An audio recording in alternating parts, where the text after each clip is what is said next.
Hi! What's up, man? Hey! From the studio that brought you such jalopies as. Yeah, well, that's what we traffic in, my friend, is jalopies. And there's a special type of jalopy we want to talk about. We started talking about the Ford Lightning. Oh, hey now. And ultimately we spiraled out of control, and we figured, you know what, we should, because we started talking about all the various trucks of those eras, the fast trucks, and so we wanted to talk Ford Lightning / fast trucks, but we figured we might as well record this nonsense instead of just kicking around your garage. Yeah. And talking about stuff that we should probably regretfully record for all of you guys. So, Truck yes. Truck month. Is it Truckuary? I think it's good truck yourself. Charge. What is the official? What is there? Trucked your mom last night? Well, I know there's truck month, but is it a reoccurring month every year, like Ford Truck Month or whatever? I don't know, when is that? It seems like it's a holiday related. You would think so. Truck timber. I still like truck your mom. Definitely get truck. Or do you remember the truck stick on Madden, like 2003 on like PS2? The truck stick? The truck stick. So that was the move. I thought it was the hit stick, but that was like 2005. Well, the hit stick was when you're on defense. When you're running the ball, like the stiff arm, like lower the boom right? trucks. Yeah, I believe it was called the truck stick. Truck stick. I think it was called the truck. Maybe I just like colloquially called it the truck stick. That might you might have a Mandela effect going on. Could be. Yeah. Could be. We gotta get that checked out, but probably get that sorted out. The hit stick was so broken. Like, I remember the first year, if you pick Ray Lewis, right, anyone's running the ball, you definitely hit stick up, it's a fumble, and you kill someone. Like, it's just a little cutscene you're not supposed to see. Exactly. Yeah, like an athletic trainer just like disposes of your suit, soaking blood somewhere, and you have to get him out of the charges so we can play. Exactly. But now you work for ESPN years later. Truck stick aside, fast trucks specifically. What is probably, I don't want to say has been the standard bearer, but at least has been in the conversation for some of the best run of fast trucks of all time, which is the Ford Lightning. Yeah. I mean, that's kind of what led us here is Ford Lightning talk. Heck yeah. And probably, you know, the reason it came up is obviously the new Ford Lightning is all in the headlines and in the news, and it's finally coming to fruition. You know, they're sold out for however many years they are, and everyone wants one. What a game changer it's going to be, right? Yeah, and we'll get to that, but I think we should we go in chronological order? Should we talk back to the early days of Ford Lightning and start at its infancy, or what do you want to? Or should we do like the Ford Lightning, the current iteration, and then flashback to see what brought us here? We can flash back. Yeah. So tell me about this. Tell me about this new Ford Lightning. So I've watched for the uninitiated. Yeah, there's the electric one. Absolutely. So this Ford has, you know, right now everybody, the big manufacturers are putting out electric vehicles. Yes. Good luck to the old original, like smaller boutiques. I guess smaller boutique. I don't know. Tesla's pretty large, but now that you've got the big makes in there mixing it up, woo. Yeah, Tesla. I don't want to do Tesla stock option market cap talk because that's lame. Yeah. But I don't want to get on that either. Yeah, that's a soapbox. But that's not our specialty. Maybe we'll have a. So can I go off on a quick tangent, real quick? I don't think I can stop you, man. Good. I think at some point, and we're gonna do podcast talk here first. One second. I think at some point we should do like a. I don't know if it's like once a quarter or once every 6 months, maybe once a year. We should do like, I don't want to say like off topic episode, but maybe we do What's the topic? I don't know. Yeah. But we should do almost like a APA podcast after dark. Oh. And we kind of just go off the rails and we talk about nonsense, and maybe it's a little spicier than normal, and maybe it's like for the Patreon, even though we don't have a Patreon, but you know what I mean? Yeah, right. Like maybe once we get that far down the road, we'll have the kind of spicier hot takes that the special listeners can get into, and that's where we would discuss whether Tesla should be valued like as much as like the top 10 automotive makers combined. The hottest of the hot takes. Exactly, spit hot fire. But yeah, Tesla. I don't know. I mean, they've been touting the Cybertruck, which is it's vaporware. Sure. And it's literally impossible. You couldn't put that in production right now. It would not pedestrian safety, and it's shaped like a murderous thing. I don't know. Yeah. God willing, if they can find a way to make that work, and they want to zig when everyone else is zagging and make this behemoth, great. I mean, they've got the Tesla stands out there would buy it, and it could be compelling. Agreed, but Ford has, honestly built this thing. Yes. It's ready to go. It's been reviewed. It's been documented. And like just general facts. I don't have the horsepower stuff right at hand. You might.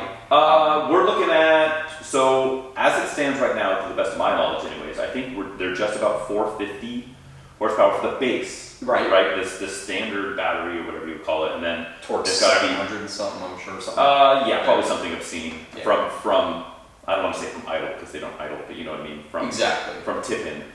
And then just the tip-in, and then you've got the extended battery version, which I believe is 580-ish. Okay. Horsies, electronic digital horses, at your beck and call, which is plenty. I mean, think about for a quarter, it's not a quarter ton, sorry, half ton truck. It's the 150 series. I think that's what's cool about it is like they didn't do anything to make it physically look that differentiated from an F-150. It really looks like an F-150. Yeah, which I think get is different so headlights smart. and taillights and stuff Of like course, that. yeah, and they have like Light a lot of cool features and stuff. But I remember saying something like the curb weight's going to be just under 7,000, which is pretty hefty even for an F-150. Sure. Towing capacity is like 10,000 pounds. What's a standard F-150 weighing nowadays? 5? It's got to be in the probably high 5s, depending, right? Yeah. Because you can get a EcoBoost, you can get a 5 liter, the Raptor. Oh, you know what? I guess it's true because I think they're only doing it. I don't know. Are they only doing it in like a quad cab? That's a good question. I think so. Full size, dual motor, four-wheel drive. I mean, any photos I've ever seen of it has been a quad cab. Has been a quad cab. Now who knows? Maybe at some point they'll make like a work truck spec. Well, this is going to become normal. I don't think this goes anywhere. I don't think this is like a limited run. I think eventually the F-150 lineup phases into this all-electric variant of a Lightning. Yeah, I can see that. Eventually. Way down the road, right? Yeah, because you're going to have farmer Joe in the middle of nowhere, burning kerosene through his F-150 or whatever. Like, sure, yeah. That's still going to exist. But I think, once. The only thing holding this stuff back really at this point is production bottlenecks, right? And with battery supported. Yeah, and with battery tech. And when I say battery tech, I don't mean like, the batteries need to be lighter and need to have more power holding capability for greater range and stuff. That will come, right? But more of just like production and recycling and infrastructure with regards to just the resources, charging infrastructure and then production infrastructure. Agreed. So as long as that comes along, my mother, my 69-year-old mother trucker, she is like, I want a Lightning. She wants a Lightning. She's never owned a truck in her life. The closest thing to a truck, which is I guess a truck, and I only got her this because she needed something to tow, and this was. It fits her, is a gold over beige GX 460 Lexus. So body on frame, and they tow. They've got like a camping trailer. It's like a 4,000-pound trailer once it's full of garbage. Fancy 4Runner. Yeah, the Prado, which is great. But like, she is not by Ford F-150 person ever. Her other car's an S2000. It's like the antithesis of an F-150. True. And so. She's only owned basically imports forever.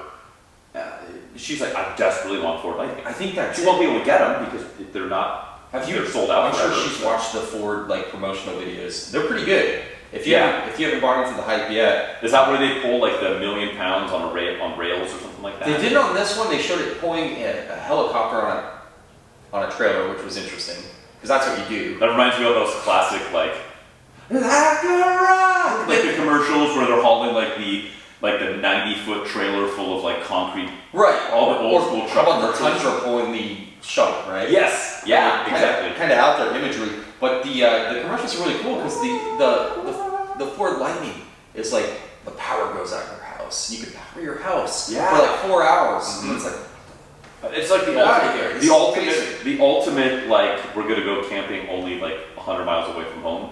Yeah. Mobile, like you drive out there somewhere, you're with the kids, it's like hey, we'll plug anything into it, our lanterns or whatever into the light. Oh, it's super funny because they do a work site, so you have like a saw, and they have like a cappuccino maker, and they have like all this other funny stuff. It's like actually super well cappuccino maker, Sibian, all kinds of stuff. The promotional stuff is fantastic. Like the production values are off the charts, really good. Right. Jesus. They've got all kinds of stuff plugged into it, and so I think I know what you're talking about. I mean.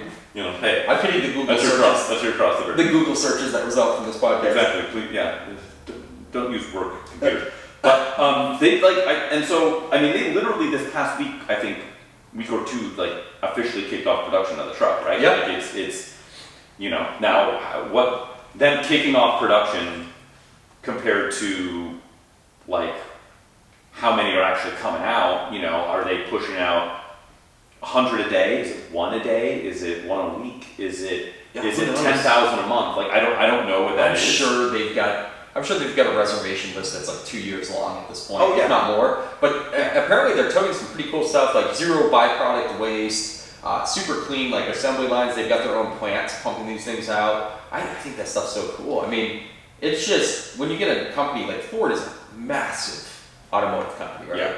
Globally, we just think in the U.S. In Europe they're massive too. The rest of the world, they're not messing around, man. This thing's legitimately going to come out. It's going to probably check all the boxes and only get better over time. And what's interesting is I think part of what really helped them, because there's the EV Silverado in the works, and there's the Hummer crab machine, and you've got all this other stuff where it's just what really kind of helped them is, and they took a little bit of heat from us in the quote-unquote enthusiast world about when they're like, hey, we're not making cars anymore. Yeah. We're going to shed that part of their business. And I think that helped get them in the position where they are today with the F-150 Lightning, because the F-150 is the most popular vehicle in America. And for good reason. For a long time. For good reason, yeah. And so them saying, just like they decided they were going to use their most popular name in Mustang when they did the Mach-E. Yeah, bold move. People gave them grief for that. Same deal with this. We're going to electrify the most popular vehicle in the nation. And in order to, I don't know if it was just to free up concentration and manpower, or if it was monetarily, but just shedding the car line to do that. I think I don't want to say in retrospect, because I was sort of a fan of it at the time. I think that's a good move. I think that was a good move, and I think they're bearing the fruit of it. Because we were talking about the orders list. I think in the first 2 days they took 50,000 orders of it, and then within a month they had 100,000 deposits down. Dude, and you can go from the base to titanium, and the prices start at a very reasonable. It's not like a Hummer, it's going to be super astronomical, 100K plus. It starts at a good pickup price point, but also the Mach-E totally differentiated itself from the Mustang. Sure. Right? It doesn't look anything like, maybe some styling, some shared styling. There's a horse on the back. You wouldn't mistake a Mustang GT parked next to a Mach-E. It's a complete different form factor. Everything's completely different, but the F-150 Lightning looks like an F-150. And I think that speaks to truck buyer, right? If you're Joe Blow Ford F-150, you've had you're on your fourth F-150. Your dad had a Ford F2, right? True. In 1958, going all the way back. We're a Ford family. This is what we do. You don't want it to, look like it should be purchased by a 20-year-old. You want to go buy it, especially if you use it as a work truck. You can have it on site. It's got light bars, which is a Ford throwback. Well, pickup truck's always been function over form, right? It's a cab. Well, say that to a Hummer. Oh, no, I'm saying just, historically, a pickup truck is driven by function. Yes. You got the bed, you got the front. Well, there's the front. Now you see someone pop a front that's powered, and you've got an equipment set up in there. It's so cool. Yes. Yeah, go front yourself, man. It's I don't know. I think they're very much in touch with their truck buyers, and I think the idea to keep it electric cars. Think of the Leaf. When the Leaf first came out, so polarizing, right? Clearly, this is not a traditional combustion engine car. Yeah, they're this is an electric car. We want people to know about it. Yeah, Which I don't think is an unwise move when you're talking about an economy car. Right. When you're talking about an economy car, just like I always crack up anytime, and there's fewer of these true compact economy cars now, but anytime you would have the new economy car launch, right? Your Prius C, or your Mitsubishi Mirage, or your Yaris, or your Fit, the launch color would always be some bright, screaming, wild cherry purple or whatever, like some vitamin C orange on the Prius C, like bright screaming colors for the launch color to be like, look, it's fun and exciting and hip. That your bright screaming Dodge neon blue. Right. And that was the thing, to be like, look, we're grabbing attention. Here's the new thing. It's for the youths, and it's for the launch, and it's the whole thing. And then with the electric stuff, it's just like, we're an electric car. We're here. Like they're making that announcement. I think for that car at that time, I don't think that's a good looking car, but I get why they did that. And I think it's the right choice. Just like I think understating the F-150 for the target demo is exactly what they should have done. Absolutely. And I think that's why this truck works so well. It's not a Cybertruck. No, and the Cybertruck probably works for Tesla stands. Right. And I think it's interesting. I'm actually for it. If you want to make something that's borderline heinous and kind of crazy, go for it, bro. It comes back I around. prefer that. I prefer that just because I think that I'm a weirdo and I like to see other people do stuff. But styling comes back around, right? It's polarizing at first. Yeah. Then it becomes like acceptable. Then it disappears. Then the flavor comes back as something people want to taste. I keep waiting for the relaunch Aztec.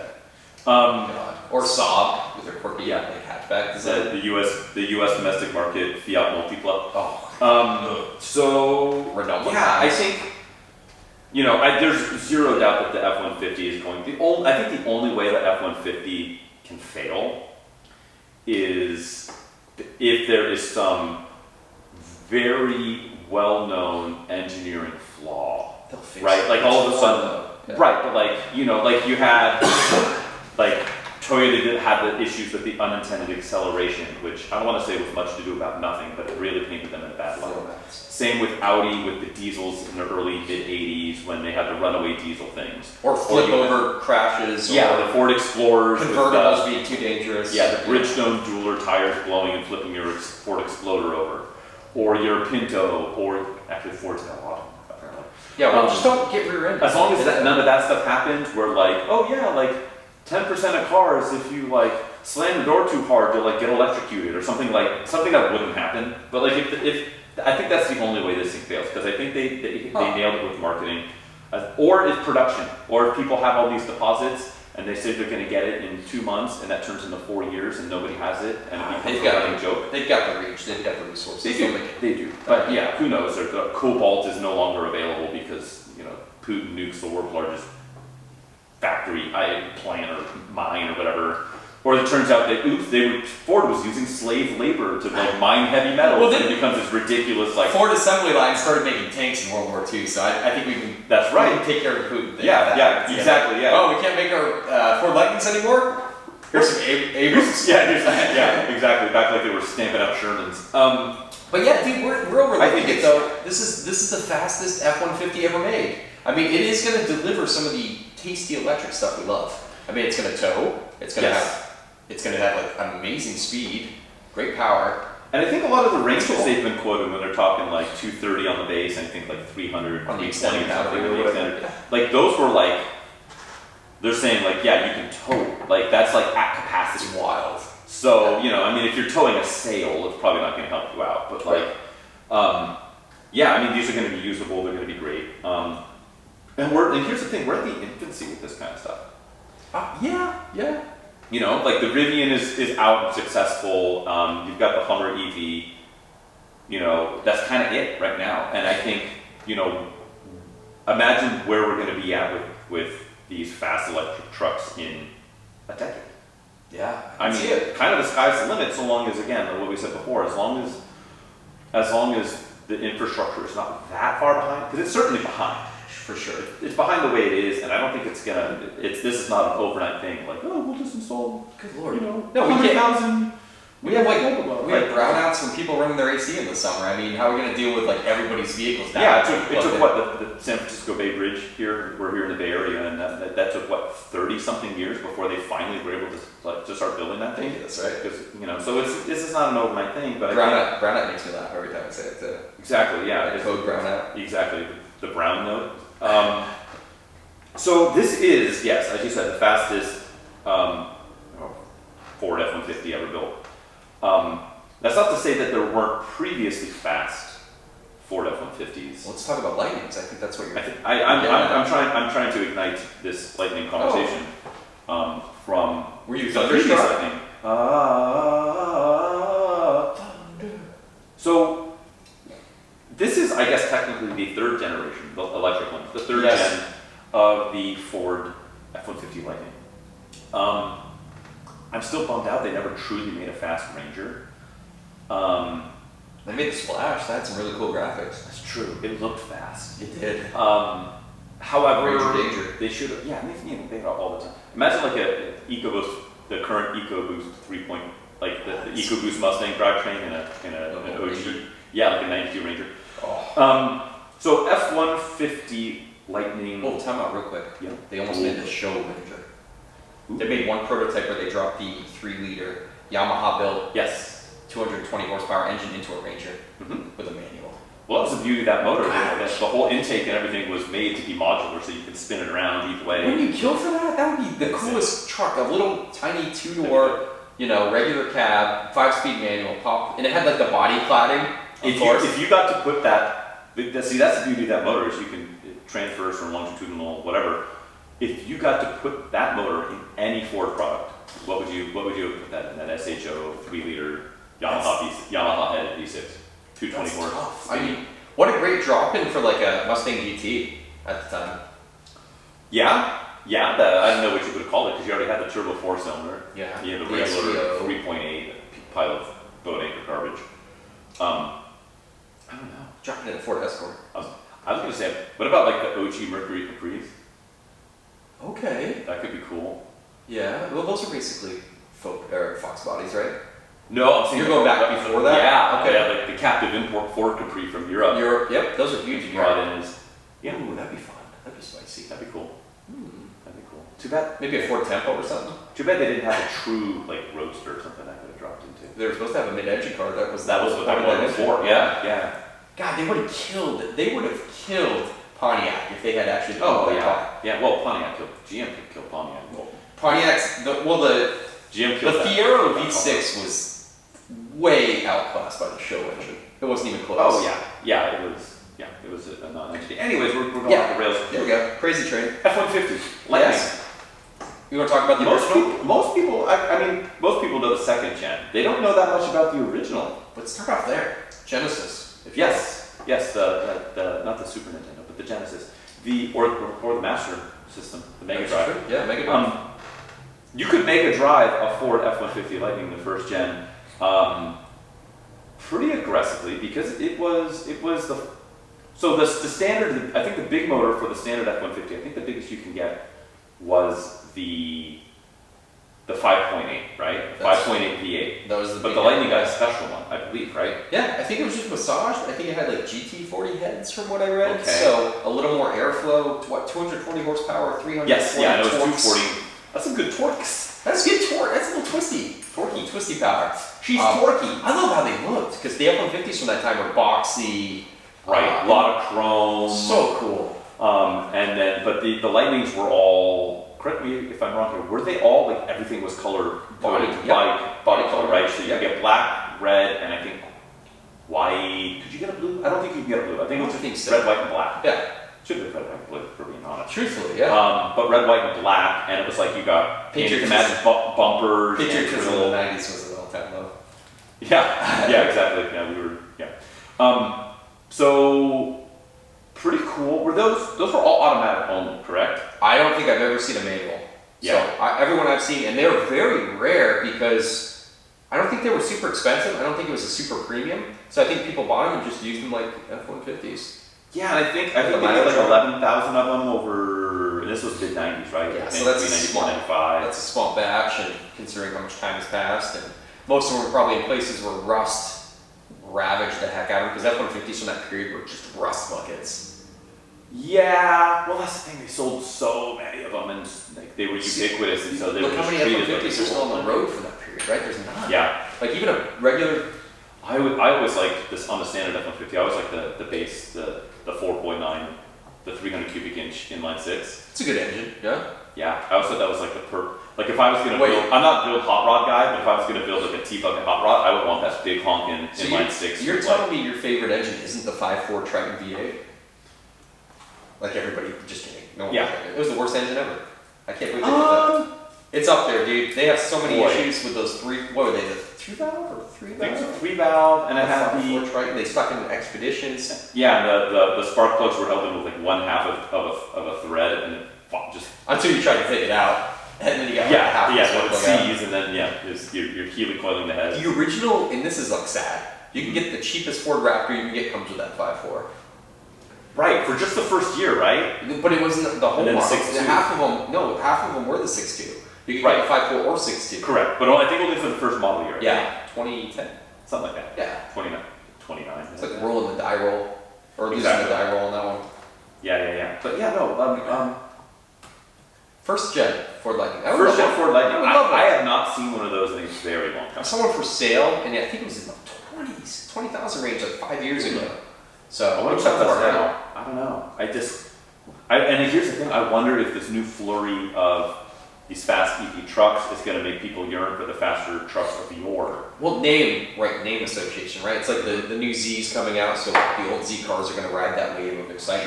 Sure. Same with like, what else was like that came out? I feel like that happens all the time. You know, the Z, Yeah. when the 350Z came out, everybody got the 240s and 280s again for a little bit. Hell, even Nissan themselves were. Because what was it, 2001 or 2002 when they bought up 02. a few hundred 240Zs and they factory restoed them? So cool. And I don't think it was that much. I think you paid like 18 grand or something, and they did a full factory from Nissan resto. Imagine now with all that certification. Matt, you bought that thing and you just mothballed it? Yep. Yeah, here's your $300,000 Z car. The only one without rust in the world. Yeah, and like every part is literally Nissan factory refresh. There's got to be somebody's got. Oh yeah, there's a couple out there floating around. Squirreled away. What was it? So that first generation, that was 93, 94, 95. That's right. And then we segue into the second gen. Well, before we get that, I wanted to talk about the other stuff from that era. Ooh, you're gonna branch off the Lightning already? Well, I'm just the Lightning because what was the competition of that first gen Lightning? You had the Silverado 454 SS, Yep. which was like this kind of the same truck. If you liked it in black and red with a Right, red and interior. lower. So those were Chunky body cladding. little, chunky. Did those have cladding? I Yeah. don't remember. They had a red stripe around the outside too. They were all I black. remember the red stripe. Yeah, and they had like the chunky like door Yes. bumper guards or whatever you want to call it. Yeah. And they had like a red stripe, and they were all They black, right? Every one of I them. think they were all black. And the interior was 454 SS. red velour. Yes, I worked with somebody that had, and I think the first couple of years you could only get them with the Turbo 400 training because it's the only one that can put up with that, and so they're all two-wheel drive, and it was also, but you had no overdrive. No, yeah. But then I think later you got a 4-speed, what was that, the 4L60E or 4L80E, I guess if it's a big block. Then you had the other GM one with the smaller ones, right? So you had the Cyclone. The GMC Cyclone and the Typhoon. The Foon. Yeah, one was a pickup and one was Yeah. what was it? The S10. GMC So you had the S10. Sierra. Yeah, I suppose. Yeah, in my head I Is think it? Blazer, but yeah, the GMC was Sierra. no GMC Sierra was the full size. So what was the So small the guy? GMC Sonoma. Sonoma. That's what it was. I was like, Which is an S10. yeah, it's an Yeah, S10. it's S10. Or I think they called it the S. It was a Sonoma S15. It's 5. You get 5 extra S's. I like the Cyclone more than the Typhoon, just to be clear. Fair, yeah. Which was the GMC Jimmy. The Jimmy, exactly. Jimmy baby, feels great baby. And then you had the Shelby Dakota. Remember the Shelby Dakota? Yeah, convertible pickup, baby. Heck yeah. Because I think they had non-convertible ones, right? You can get non-convertible. I think and so. convertible. Yeah. Yeah. Like, who wants that? The non-convertible ones had like a roll bar, integrated roll bar type thing, and you got a special strap. I don't even know if you had any extra power because I think it was just I think you only got the 5.2, the 318. I don't know if Was you it came a with the 5.2? 5.9. I can't remember. Because you got the 5.9 later. Yeah, the 5.2 V8. Yeah.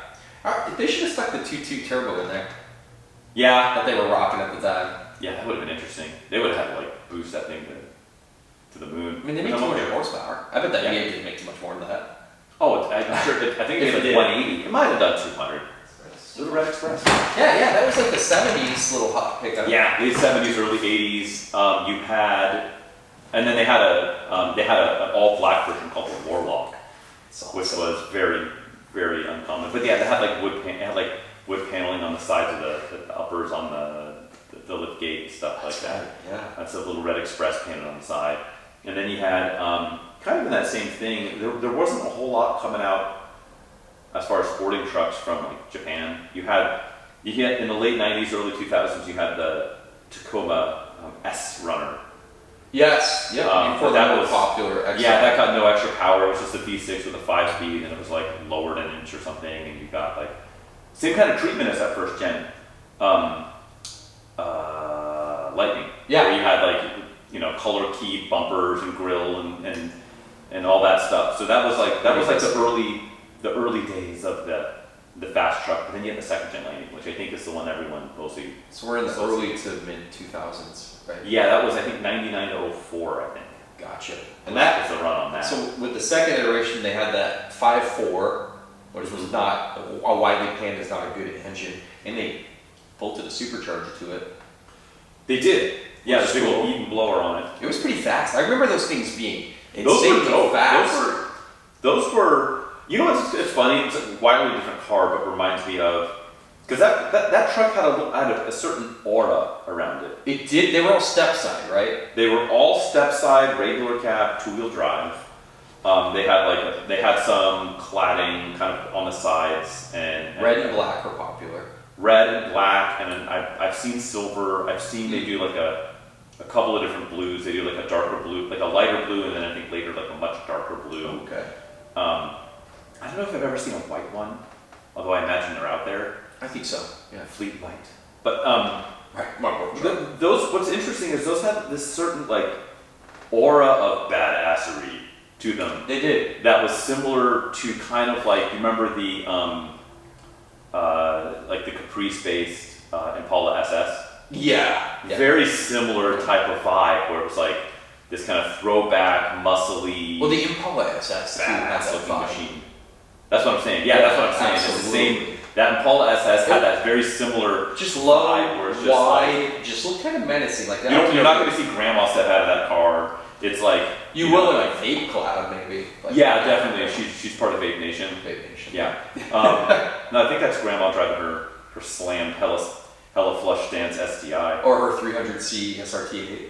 Yes, exactly. Yeah, with the knockoff Bentley grill. Oh god, that's so good. Yeah, So good it hurts. but those trucks were fast. I think it was 0 to 60 in like low 5s. Yeah, at the time they were super quick, and you could, supercharger tricks, smaller pulley, things like that. And you could really be beating some butt. Yeah, and I think, and correct me if I'm wrong here, because this is just kind of coming to my mind now. Didn't Clarkson do a whole thing about those trucks, like in period, where he was saying like this truck is stupid and it makes no sense and American manufacturers are dumb and there's no reason why anyone would buy this, but I'm in love with it. Yeah. I think that was like his stance. It's like, this is stupid, it's dumb, all it does is do burnouts. That's all it was. But it's didn't have just towing. hilarious. It was not rated high for towing. It didn't have any clearance. But it was fast, and that's what a Lightning was.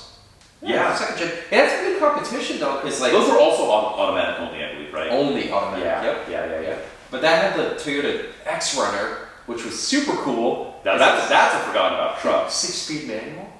Yeah. It wins me over right there. And you can get the those were all factory extended cabs, I think, right? Not quad cab, not regular. I think just like the extended cab. short bed, right? I think they're Short called bed. Short bed, extended cab. Those had all kinds of cladding and body 4-liter color. V6, 236 horsepower, but you could get the factory supercharger. The turd turd supercharger, the TRD. Yeah. Put over Dealer 300 install. horsepower. With a 6-speed manual though, and handling, like it had a lot of rigidity for like a normal truck. Yeah. They didn't just. I've never driven one of those.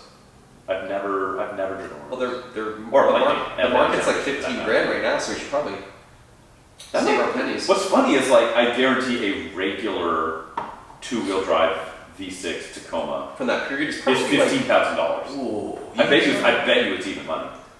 Probably pretty close. Yeah, because anything Tacoma, anything Toyota is like at least a $10,000 truck right now. It's true.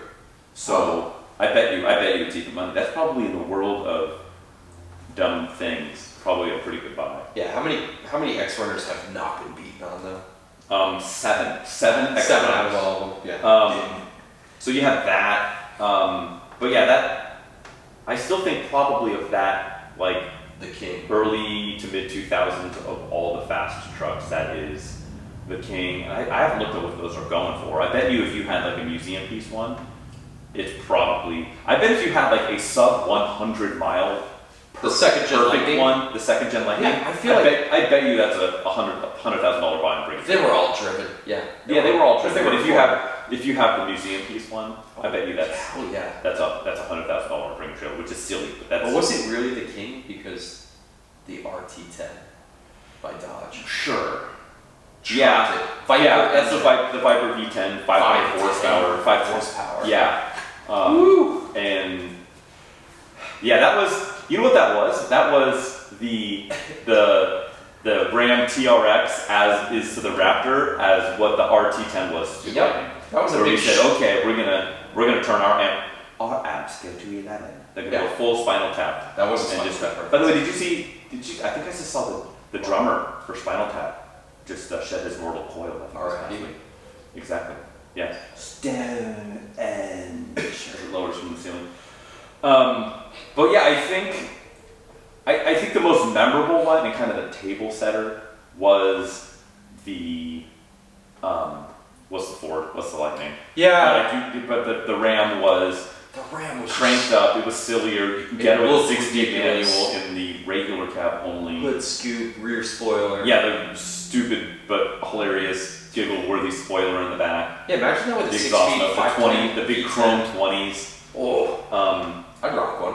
Oh yeah. I don't think they're that expensive. They were down in the low 20s at one point. I'm sure now. Because those you get what, like 8 city, 9 highway, like fuel economy and something like that. It's all about the power, baby. It is, but I think right now if you're gonna buy something when gas is $6 a gallon here in California, It's time to get it cheap, baby. Get it refitted. Yeah. So okay, so that was the competition. You had the RT10, you had the Silverado SS, Trailblazer SS kind of. true. Not a pickup. Not a pickup. I'm kind of mentally doing pickups. Or if you're gonna do that, then you've got the Saab 97 Nice Arrow with the big boy engine. with the big boy, the 6 liter. But no, the Silverado SS, which was that 6 liter, whatever, 400 horsepower 6 liter, all-wheel drive, which is interesting. Really cool. Kind of like the Typhoon and Cyclone. I think that truck would be more fun. It's just pure rear drive though. And the all-wheel drive was fun with a manual. Those were all Toyota was the only one automatic. bringing it. Well, Dodge RT was doing it smart. Sure. But the Silverados were all automatic. Yep. And I when I was in college, I worked at a company, and the guy who owned the company had a then like 2-year-old black over gray leather Silverado SS. Very nice. And he would have me drive that thing from place to place and pick up stuff. And Dude, those were cheap. Those things ripped. They were ran super hard. cheap too at one point. Yeah. I don't know if they are now. Every truck is worth a Everything's ton of money. stupid, yeah. And then a little earlier that the Proto Ram SRT was the Dakota 5.9 RT. Yep. Which weren't those. I think they were like good for like a 15-second quarter mile. They weren't exactly fast, but for a truck. burnout machines, Yeah. and that was kind of in between the earlier trucks and this generation of trucks because they did those from I think '97 to like '03. Okay. Yeah. And then the X Runner and stuff. But yeah, the fast trucks. I'm curious if we're going to be because the fast trucks kind of circling back to the new electric. Yeah. Like stuff, the the Rivian, like all of that stuff is like ludicrously fast, but in a different way, in a not like a muscly, like performancey, just tear up the avenue sort of way, which was the tradition of all these other ones, Right. where they were like rumbly and silly and a little irreverent, and they were just there to just make a lot of noise and do burnouts. Hell yes. None of these newer ones are, so No. I'm really curious who and when we're going to get a throwback to those older ones. month in EV form, right? Like, are we going to get the slammed Oh boy. regular cab or maybe slightly extended cab, rear drive only EV burnout machine truck that is like gaudy and flashy with like, you know, color coded this and that, and maybe crazy I lighting? mean, the answer is probably no, but we hope. Do you know who'd do it though? It's gonna be Dodge. Dodge will be the one to do it. Dude, when Dodge drops, If Dodge they're doesn't dropping the muscle- V8, the Hemi's going away. I mean, this All is of them- another. all of them are gonna We'll go. stop this. Well, this will be another episode. But the Hemi is, they announced it's going away. They're replacing it with a new platform, like a twin turbo 6-cylinder, like everybody else. But Yeah, no, their marketing team's pretty good. They're gonna call it something. They're gonna call the old. They're gonna rename it the Slant 6 or something. You know, it's not Slant. I love me some Hemi though. Man. I fucking love Hemis. Yeah, no, I mean they're fun, but I think, Dodge is the only muscle car making company right now. but I think they're the only ones. I think if anyone is gonna do a loud, brash, silly, irreverent EV truck, sure. I think they're going to be the ones to do it. It'll be Ram based. It might be the Ram moniker because they're still their own moniker at this point technically. Yeah, sure. Not that everyone cares. It's their Dodges, but it will be the, you know, I don't know what they're going to call The it. electric TRX. We'll probably call it Power Wagon or something like that. Ooh. The EV Power Wagon or the DC Power Wagon, whatever they're going to call it, and it'll be rear drive with an all-wheel drive option, and it'll be lowered, and it'll be the muscle truck throwback. And I think it could be very successful because I think if you do it right, EV power is cheap. In a truck, weight penalty, no one cares. Well, you overcome that with power, right? Yeah, you overcome it with power. You could probably make it handle okay because if you actually have it lower-ish, Yeah, keep your batteries low. you keep the center of gravity lower. It'll handle better than any of this era muscle truck we just talked about. You can do torque vectoring pretty easily. I think it could be good, and I for one approve. Yeah, it's like the RT10. Just keep that recipe, that flavor. The RTEV, Ooh. EV10. I don't know. There's ways. Yeah. The EV110 because you can charge up a 110 charger. I don't know. There's ways to do it, but I think I don't know. I think there is a room beyond the Lightning, right? Yeah. Because the new Lightning is more utilitarian, and I think it's smarter than to have used the Lightning name in a non-muscle truck way. Yeah. But Super I applicable. would like to see a future EV muscle truck as a throwback to the older era muscle trucks. Yeah. We miss it. I miss it. You know what? I'm mildly excited about the Ford Lightning. I know electrification's on the horizon. Yes. Let's say on the horizon in quotes. Mm-hmm. But I think Ford's handling it. I think they're killing it. Ford can't do any wrong. You remember the Plymouth Horizon?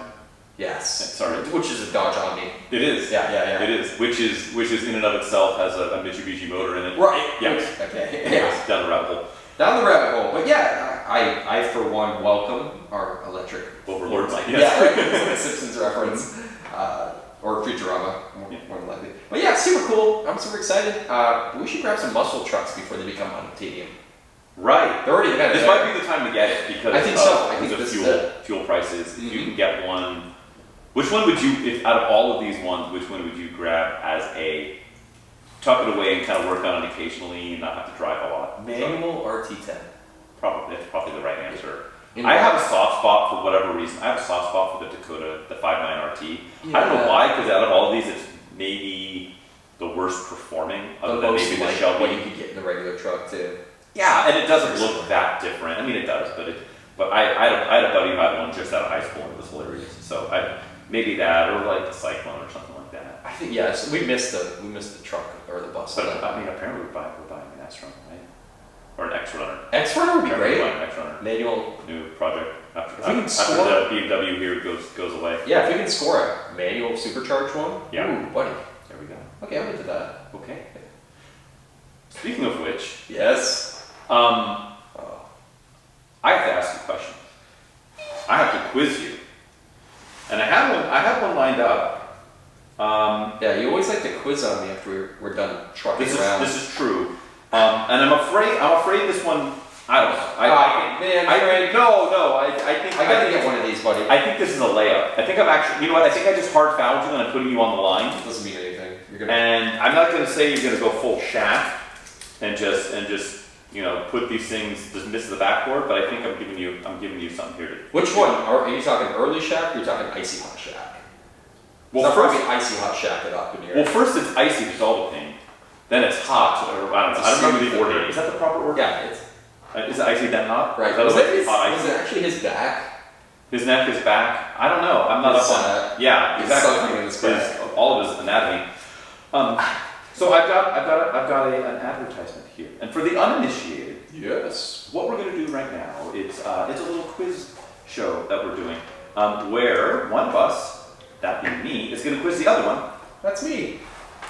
over a piece of automotive print copy, where I will read said print copy, which is going to be excised from a magazine. Those are pre-digital reading material. Original internet. And I will read said print copy, which came from the 80s, the 90s, or early to mid 2000s. Okay? Oh. I will read this print copy. I will kind of excise out all of the pertinent information that will give it away on what this is. And Chad will have 3 guesses on what vehicle we are talking about, make and model. Bonus points for exact year. Oh, you get the same generation. We're there. Yeah. Chadwick, are you ready? Oh, by the way, between each guess, you can ask for a hint if you feel like you need one. Like And I phone won't a get friend, anything. yeah. Exactly. $1 Bob. So, are you ready? Let's do this. Okay. This is a 2-pager on this. So if you open the magazine, you got the left page and the right page. Centerfold. Yeah, there's a line down the center. It shows a kind of blurry image, driver's rear 3/4 image of this vehicle coursing its way down a nighttime boulevard. Ooh. Up in the upper left, it says, "It's got a mean streak." Then in the lower left, it has specifications. Bullet point number 1, 7.4 liter fuel injected V8 engine. 405 pound-feet of torque and 255 horsepower. 4-speed electronic shift automatic transmission. Dual exhaust. Blank. Now with even more horsepower and torque. The world's most powerful half-ton pickup just got meaner. The blank.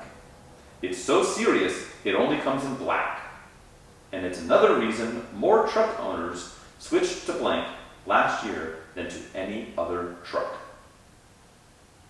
More people are winning with blank. Today's truck is blank. You have the floor, my friend. Good lord, dude.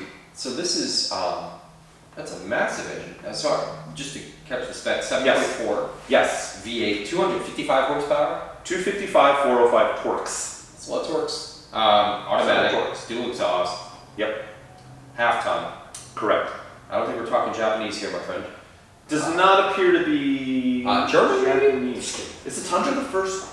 Yeah, Tundra's first V8 Japanese truck in North America, right? Is that right? I believe so.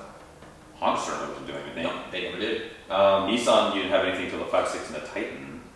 Yeah, I think you're right. That 5.6 is pretty potent. They put that in like the It is. Infiniti Too bad the rest of the 45. truck just falls apart. Yeah, right. Yeah. 6. So yeah. So this sounds like, that displacement sounds kind of GM to me. It's got a mean streak. Yeah. Yeah. Mean streak. I think we talked about this truck already today too. Might have. It sounds a lot like, well, I'm gonna go with it. Yeah, what do you got? Right from the back. They all came in black, Mhm. that huge displacement. Let's go with the Silverado 454 SS. You are correct, my friend. Although, what I find interesting here Uh-oh. is all of the branding here, it simply calls it the Chevy 454 SS. Is that, so yeah, because they tried to differentiate it. What's interesting, it doesn't even call it the Chevrolet ever. It's literally Chevy 454 SS. Wow. So I think technically the Silverado was a trim level in this model. Because the base model, it was just like the C1500. And then you can have like the Cheyenne. True. You can have the, what was the other one? There was a Cheyenne, there was a Silverado, there was the WT, which was work truck. But there was another one, Scottsdale. That's right. The Scottsdale. It's kind of like how the Ford had the King Ranch, they had the Sort of, Lariat. except those were all, Lariat. yeah. And so it'd be like the F-150 King Ranch or Lariat or XLT Right. or XL. So kind of just a trim change. Except no one ever called it the C1500. or K1500 if it was four-wheel drive. True. And we just called it a Silverado. Well, But the Silverado was the top trim, I believe. What got confusing at that time, right? Like the Blazer, you could get an S10 base Blazer, Yes. or you could get a K5, Correct. right? Which were totally, completely different vehicles. Absolutely. It's wild. And then that S10 Blazer, you can also get the Oldsmobile Bravada. Yes. And you can get the Buick. What was the Buick one? There was a Buick one. I want to say Rivera, and no, it's not. Yeah, I want to say it starts with an R. as well. They all did. All Buicks did, right? That was the Buick. How are we messing this up? I don't know. I just want I'm to still a lot of. I'm still over mouse species cloudy, but Yeah, it's okay. what was the Buick? Rendezvous? No. No, Buick Rendezvous was a minivan. That was an Uplander spinoff. Or no, I'm sorry, it wasn't Uplander. That was the Buick version of the Aztec. Right. Was the Rendezvous? Hmm. I was thinking of the. God, but now I think what was the? Yeah, it's the Uplander? Oldsmobile Bravado. The Bravada. Bravada. Yeah. It had no bravado. The GMC, the Baby Jimmy, and the Still called GMC Jimmy. Jimmy. Yeah, you had a Jimmy and you had a Jimmy. That's a good question. We should find out. And what's interesting is the Jimny was actually named after an old GMC engine. That was their old big inline sixes. They called them the Jimmy. That's funny. Yeah. And so then they later just named let's just recycle this. name. This Call truck it the though, Jimmy. the 454, I looked at these for a while. Yeah. They are super pricey now. Right. I love the interior. Everything's That- red. that velour, the seats, yeah. the dash, the steering wheel, everything's red. Yes. Oh. Red on red on red with black. With black. And there's some red on the exterior, I believe. It's black. It's The black. badging is red and black all over. Yeah. Sweet. What a cool truck. I told you. See, I told you that was. Yeah, man. You Well, know, that was I like- wanted to keep it truck themed. That was good. I didn't know we were actually going to spend so much time actually talking about this exact truck right before I quiz you on it. But that's okay. Sometimes I've been too hard on you in these questions. Yeah. Questions. Well, that was a tough one, like- Cordia aside. Like if I didn't know about that truck, I would be dead in the water because that's the only thing that even fits that. Yeah. I mean, if you picture a truck in black, it's probably that truck. Yeah. Like in the mind's eye. Yeah. True. Cool truck. Yeah. So, what have you been up to as far as doing PCP, which is what we call Project Car Progress Yeah. around these parts? What have you been up to, my friend? So, I mean, the BMW's finished, the E30, so just getting that through its paces was a big thing. Sure. First startup, getting the gauge cluster to actually register. I think that was the big thing we did since the last one, right? Yes. So, mechanically, these things are freaking simple. Yes. Like, as far as BMWs go, probably the best BMW to get your hands on if you want to wrench. Yeah. Unfortunately, German electronics. Mm-hmm. I think this is one of the big dividing quality points between Japanese and German things from the 80s and 90s is Right. electronic quality and Yes. reliability is the failure point. The gauge cluster was having issues, which is not uncommon, to be honest. So Super common, actually. right, yeah, super And common. that's not just an E30 thing. That's a BMW thing. That is anything video touched in the 80s. Sure. So that's Volvos. That's some Mercedes-Benz. Mercedes-Benzes. Yep. Porsche stuff. Yep, exactly. So aside from that, I mean, first startup was excellent. Yeah. Which is, when a car sits like for 4 to 5 months while you're working on it, you have the engine apart, you're doing a timing belt water pump. A timing belt on an interference engine is always super stressful, right? Yeah, even if you okay, I've hand turned this thing like 15 times, Still. and I've checked all the marks and everything is good, and I tensioned it properly, and then I've checked it, and blah blah blah. I did replace Still, the you tensioner. don't truly Yeah. sleep well Yeah, until you fire it up and let it idle and let it heat cycle. Even heat cycle a couple of times. yeah, right? drive it a little bit, put some Yeah. load on the engine. On top of that, I did all the seals. So Yes. like, that is just an invitation to have, to have oil or coolant coming out somewhere, right? Sure. Which means you get to do the job twice, which isn't easy. Go on. Yeah, right. It seems like I don't see it dumping anything on the floor here behind it. Drives fantastic. I shot the review, which should be coming to the channel soon. It Did drives well, right? so well, man. It drives so well, and this is such a lightweight, Yeah. great handler, great weight distribution, great power plant. Inline 6. Talk about BMW sweet spot. Yeah, I know we were talking about maybe doing just a whole spending an episode on talking engines, but Yeah, it would be every time I cycle back to like a motor, like my preferred engine, get just a good inline 6. You can get this you in the know. Z3. Good. How fun would that be? Yeah. Very smooth, very awesome engine, easy to maintain. But yeah, that was my PCP pretty much for the most part. So getting this bad boy operational, huge. I mean, there's nothing more happy. It's stressful right before you start out the first time, but to actually take it out, to actually put mileage on it, and to rev it out, and to test the tape. And it's cool because it's the little bit of history with this car. With it sat for a long time. It was a one-owner car. That original owner died a decade plus ago. Right. And he was like a college professor, and he drove it to, I think there's still like a college parking pass on the back. Yeah, UCSF. Yeah. There you go. And so, I mean, expires in 01. Yeah. Yeah, and shoot, I mean, that might have been when the owner expired, but it was, True. I mean, it sat for a long time, and so to get it back on the road and have it just be absolutely sewing machine, mechanically tight. Says a lot. Yeah. So I know this is a car that I know I would love to hang on to. I know you would love to hang on to. I wish I could. Unfortunately, to keep this podcast going and keep the lights on. I know both you and I could probably use the coin. So it's going to go to the next guy, but whoever's going to end up with it is going to be.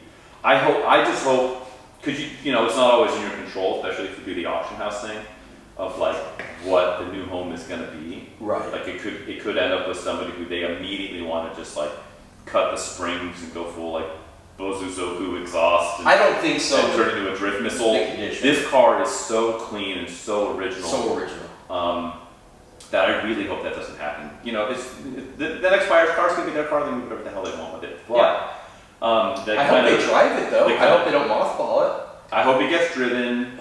And that's the thing. At 126,000 miles, it's, in my opinion, that is the absolute ideal mileage for a car that you want to drive. Sweet right? spot. It doesn't have like 40,000 miles or lower where you're kind of afraid to drive it to put miles on it. It doesn't have 280,000 miles where you're constantly worried about something blowing up.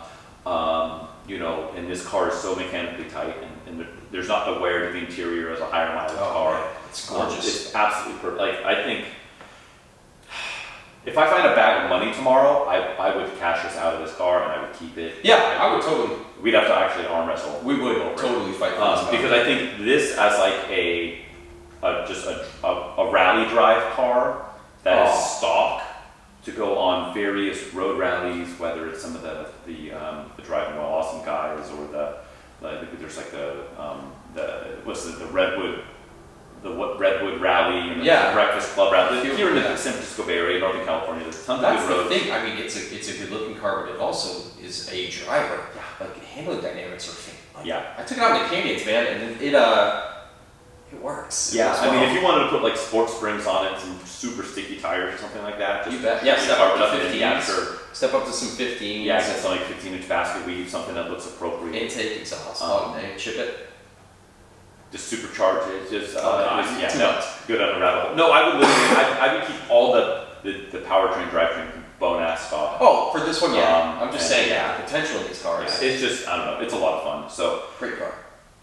Well, how about you, man? What did you invite that's for PCP this week? So the kind of PCP I did this week was I played around with the Porsche a little bit more. Not a lot more, a little bit more. It is now a runner driver. I finally, the smog is done, and I have tags on it officially now. Wow! It is tagged and bagged. You're so legit. It cost me, in retrospect, so I paid $3,000 for this car. Just additionally on top of that, between registration and what it cost me between shops and what I've done on it to finally get it to pass smog, I'm in it at least another $3,000. Okay, not bad. Way more than I would want to be just to purely get it to pass smog. Sure. Right? And to pay the registration on it. So, if I sold it today, it's, I don't know, maybe $7,500 is the dollar. The right person, yeah. But that's even still, I would have to do a little bit more work to prep it for that. Like the seat covers are hammered on it. It'll never be perfect, though. It will never be perfect. Right. But to get it like prepared for sale, like I have replacement seat covers. I would need to get that installed. I don't have the time to do it right now. I'm trying to see if I can find someone that will do it on the cheap. So I need to get that done.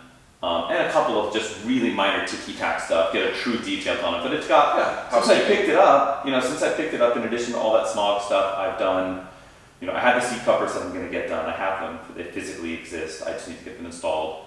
I've done door weather strippings. I've done rear lift gate or rear hatch struts. I've done timing belt, water pump, injectors, every hose. I redid the evap system, like charcoal canister and all that, because all of that was gone. Yep. PCV. I mean, in the history of people losing their hats over Porsches, it doesn't sound like you're going to set a record. No, I mean that's the thing. Like that's the trick with this stuff, right? Is if you buy low, usually.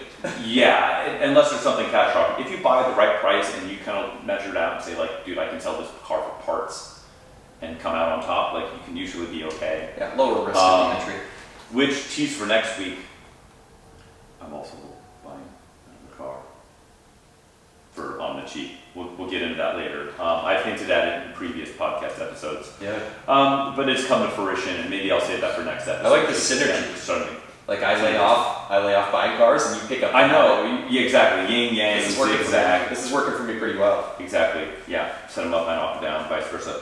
So yeah, that's for another tale. Hopefully, I'll pull the trigger on that, get that sorted out by next episode. But that's all the PCP that I have been doing, and I think that's all the podcasting we're doing for the I think we can call this one a wrap.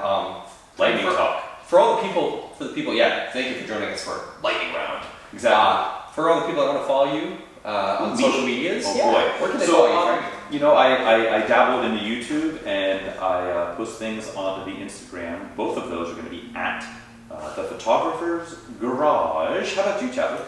Same deal. YouTube, check me out. Auto Obsessive Garage. I also randomly put photos on Instagram, so same deal. Auto Obsessive Garage. That's it. And for us collectively, if you want to pay attention to podcast stuff, which is how you got here, we are another pointless automotive podcast. If you want to see occasionally really poor quality postings on Instagram, sure, follow along there at APA Podcast. If you want to drop questions or rude comments or get into our DMs, literally and figuratively, you can do that on there on the gram. Yeah, don't slide into them. Violently thrust yourself into our DMs. Yes, definitely. But we're willing, so go for it. Yeah, consent is here. Otherwise, tune in next time. Yeah, honestly, thanks for joining us, guys. Yes, if you're still here, we're in the mid-20s as far as episodes are concerned, mid to late 20s. So, thank you for being a part of it. Wait, does that mean we're roughly at about half a year's worth of episodes? We basically are, yeah. Oh boy! All right, against all odds. So, thanks for doing that. Catch us next week, and until then, sleep easy. Yeah, take care, guys. Bye. Bye.